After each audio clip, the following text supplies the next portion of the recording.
মন না চাইলেও যারা কাজ করে তারাই জীবনে এগিয়ে যায়। Life reset challenge day 5। আজকে আমরা শিখব শৃঙ্খলার আসল মানে কি। আমরা ভাবি মোটিভেশন থাকলে কাজ হবে, কিন্তু মোটিভেশন আসে আর যায়।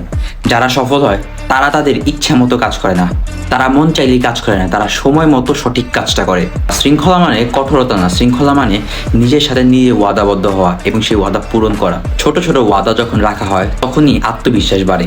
তাই আজকে থেকে চেষ্টা করুন, আজকে সারাদিনের জন্য একটা ছোট কাজ ঠিক করুন যা আপনি মন না চাইলেও করবেন। একটা নির্দিষ্ট সময় ঠিক করুন সেই কাজটার জন্য, আর সেই সময়টা মেনে চলুন। আর কাজ শেষে নিজেকে স্বীকৃতি দিন যে আমি আমার কথা রাখতে পেরেছি।